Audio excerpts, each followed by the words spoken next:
Welcome back, everybody, to another episode of the Leadership Void podcast. I'm Enrique with my co-host Vince, and today we're excited to bring to you one of our local veterans doing great things in the IT space. But I'm going to let Vince introduce. Oh, absolutely. Happy January, everyone. We continue on with this fabulous and wonderful guest series. And today we have Gabe Ruiz, who is the president of Advanced IT Concepts from Winter Springs, Florida, right down the street. So welcome, Gabe. Please start off and tell us a little bit about you. Yeah, thanks, guys, for having me. It's a pleasure to be here and share my story. So, yes, Gabe Ruiz. I'm originally from Puerto Rico. Spent 26 years in the Army doing computer science, testing, model simulation, training, and other things. Spent most of my career doing acquisition of systems, systems engineering and testing for the Army worldwide. And then after 26 years, decided to retire and form this thing. It's called Advanced IT Concepts upon my retirement. So that's what I've been doing since then. Outstanding. So, we're talking about Advanced IT Concept, AITC, and you brought this to fruition with experience, right? You had this background, you wanted to get into this. So tell us a little bit more about AITC. Yeah, so that's key, Enrique. We when I formed the company, the name states, what the company is about, right? Sometimes you have the names and you don't know what the company does. This is clear.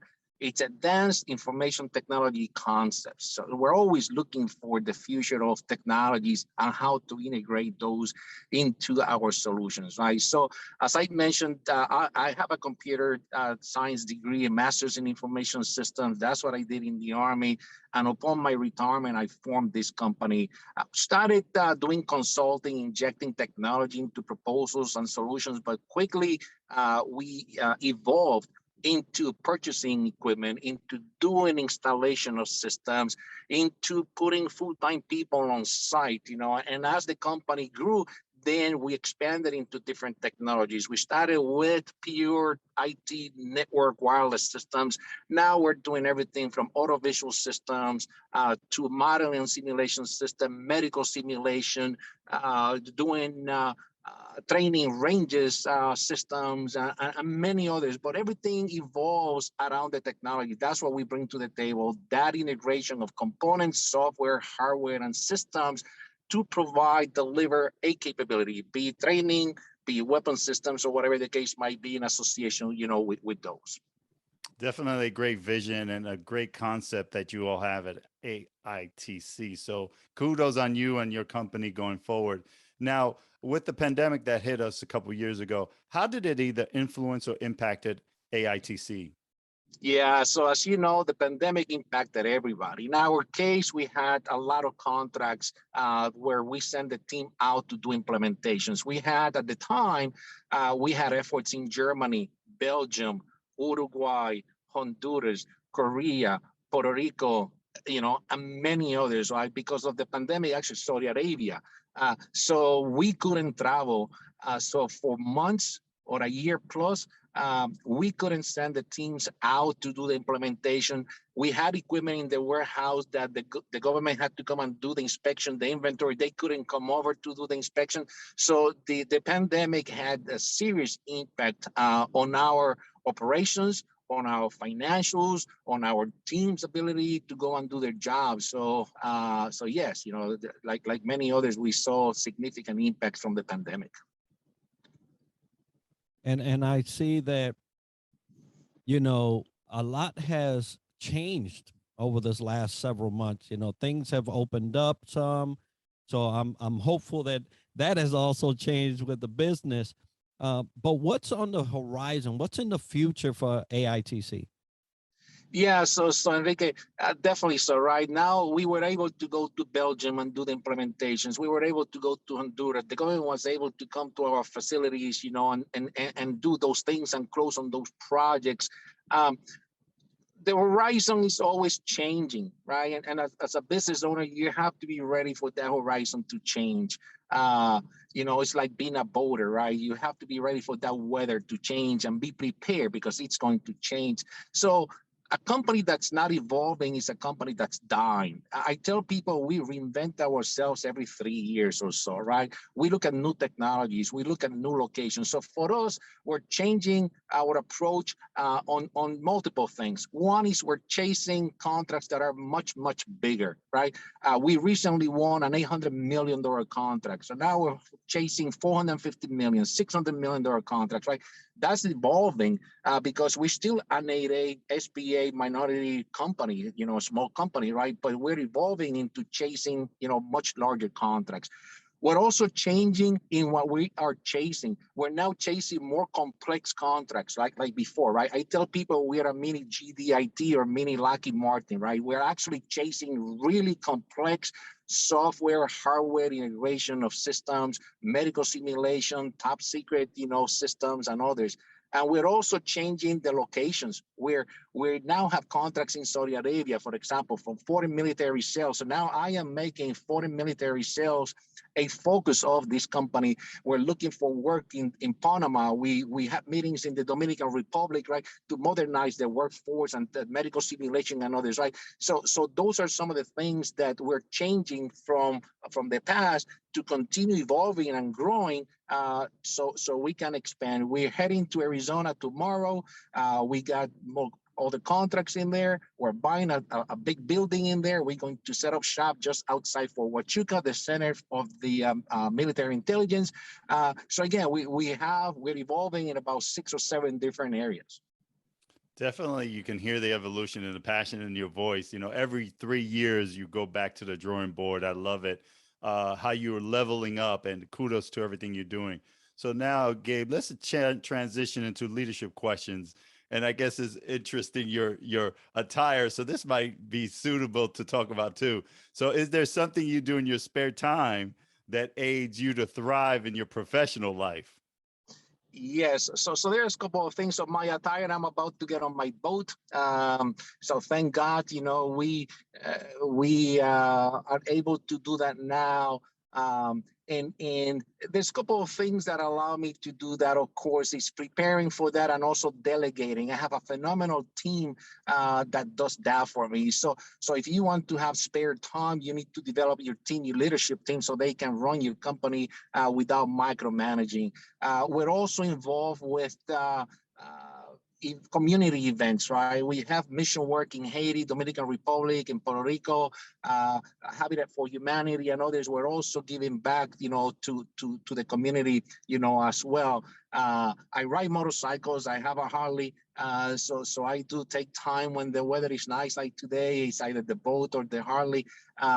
So been doing that for 20 some years, right? You have to force yourself to take some time off and recharge, because unless you do that, you're going to burn out, right? Like in the military, you don't get a lot of options, but as a business owner, you have to force yourself to take time, travel, disengage, and not have to worry about it. And that's the key. You have to have somebody behind you that you're comfortable that can run your company, so you can actually mentally disengage as well. Well, I love that concept because, you bring to life work hard, play hard, right? And a lot of folks need to understand that, because you cannot go into a situation always with a full head. You have to have a clear head. You have to be able to see the things that people are not seeing. And a true leader does take time for themselves, for the sake of them and their team. So great job and great initiative there. Now, you grew up in the military. You was able to execute at the officer level, colonel, light colonel, and you're going on into this new, this venture now for a while of IT, the IT realm. What advice did you get when you was growing up that you still hold on to and say, man, that has truly got me through all this time? Yeah, so there's one that there's many, and I'll share a few, but there's one that really stands out. And when I was a captain, a colonel brought me into his organization, and I thank him for that. I had worked for him in the past, and I said, "Hey, sir, thank you for bringing me into this testing community, because that changed my life, right? Because I went from being tactical signaling to now doing all this testing and acquisition." And he said, don't thank me. I thank you, because key to success is to have the people that you want and you trust, right? So I learned that in order to be successful, you have to surround yourself with people that you like and people that you trust, right? And then another lesson that I learned that I was shared is, in order to be successful, those people you have, there's a recipe for that. You need a lawyer, you need a banker, you need a CPA, you need an insurance broker, and I always kid, you need a priest, a pastor, a shrink, or somebody that you can talk to, because you're gonna have difficult days, right? So you're gonna have to talk to somebody, right? So find out who that community is. Other CEOs, other entrepreneurs, the Small Business Development Center, the UCF incubator, your competitors, right? I talk to Call Engineering and these guys, and we compete, but we're friends. We help each other out, and that's what you have to find. So again, that's another lesson. Do not think of your competitors as your enemies, right? We're on this together, small businesses, trying to get the work down here in Orlando, and we can work together, to making that a success. What I'm hearing is diversity, inclusion, and equity, right? So definitely having the diversity of the portfolio of those around you on your team and the partners that you have, also including everyone, as that Colonel did for you when you were a captain, Gabe. So love that. Love that. So thank you for that advice and giving pearls of wisdoms. So how do you, Gabe, handle challenges either you're currently facing or have faced in the past? Yeah, so it depends on the stage of the company and myself personally, and then the maturity of entrepreneurship. Uh, there was a time when I would panic, right? When you're starting a company, and something happened, you have a challenge, then you panic, right? And then I evolved into, this topic or term that I constantly use with my team: go to the source. Go to the source, right? If you have an issue, don't tell me, no. You go to the source. What's the contract? What's the issue? What's the message? Do not add or delete or anything, right? Go to the source. So I'm evolving into now, going to the source. And now with my CEO and others, I say, give me options. Give me 3 doors, door 1, 2, and 3, for any problem that we have. And don't get mad if I develop a door 4, right? Be aware that I think by myself, and I might take another option, right? Completely different or combination of the others, right? So again, it all depends on the urgency, the customer or whatever the case might be, right? But my recommendation is develop processes, procedures, policies within your company that will help everybody align, have the vision and the mission clearly identified, and then have those that will help you navigate through those challenges more easily and without panicking. I typically no longer panic, right? Typically. I love that. And the example of doors is a great example of times of change, right? Give me 3. Don't be surprised that I give you one as well, Right. because everybody has a way of dealing with change. And so what strategies do you implement to deal with change? So we have we have a full-time quality assurance, quality control person. We brought that person on board about 4 years ago, and that was specifically to deal with change. We have the ISO certification, and we have CMMI certification and CMMC, certifications, and going through those, right? So change is something to be expected. I tell my team, my number 1 role within this company is to manage and mitigate risk, identify, manage, and mitigate risk, and ensure that everybody does that. Change is to be expected. Contracts change, customers change, situation changes. So you have to be able to do that. And again, implementing policies, procedures, and policies as much as you can for things that typically happen, then your team is able to manage change at a lower level. They don't have to come to you for everything, right? But you have to expect change, you have to be prepared for change. You have to have reserves. You have to have reserves and contracts. You have to have financial reserves. You have to have, people reserve, facilities reserve, because you're going to be surprised, right? So the better prepared you are, the less panicking you're going to have, because change is going to happen. It's a matter of life. Absolutely. Seems like that's also part of that 3-year evolution that you have in your company. So it's true. Change is inevitable. Growth is optional, as I always say. So, we can continue on. Great pearls of wisdom. Love what your company's doing. For those listeners who are listening in, how do they get a hold of you, Gabe, or the company AITC? Yeah, so for me personally, my number is 407-618-3016. And then from a company perspective, it's info@AITCinc.com. And then from there, when my team gets that email, then they'll distribute it to whomever needs information, contacts, or whatever the case might be. Well, outstanding. And folks, we're going to share that information as part of the show notes so that you can be able to get a hold of AITC and the great people with Gabe doing great things over here in Central Florida, IT space.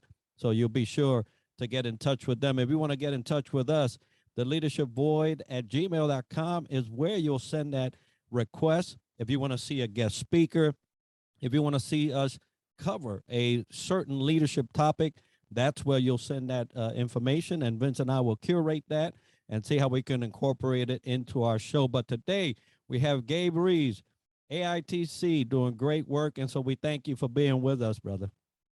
Thank you for having me. Much appreciated. Yes, and additional to all that, we do a couple different things. Radio Check, which is the 1st and 15th of every month at 7 o'clock Eastern Standard Time, 1900 hours. Check in on our buddies and sisters of arms and also those first responders. Last week, we had some great energy and synergy from those that listened in. We hope we're going to see you on February 1st. So again, 1st and the 15th of every month. We have a subscription drive on our YouTube channel, The Leadership Void. All you got to do is hit subscribe. You enter into a drawing to win this wonderful book by Scott McGregor, Standing O, the Salute Edition. So please, we're 30 away from our goal. You can help us get there. Talk about goals and talk about great things. We have also an opportunity for those listeners to win a business suit for a man and a woman. So listen to the episode with A-Rod, and now that's all I got to say. And you'll find out how to win a chance to get a free business custom-made suit. Our episodes are always honored by our platinum sponsor, the home team of Round Point Mortgage Service Corporation. We thank them for always being our sponsor. And next week, we'll continue down this dynamic path and talk to a first responder doing some great things in the health industry. But today is all about Gabe Ruiz. Before he goes on that boat sailing away, we want to thank him for being here and graciously what you're doing for AITC in the world. Thank you, sir. Thank you.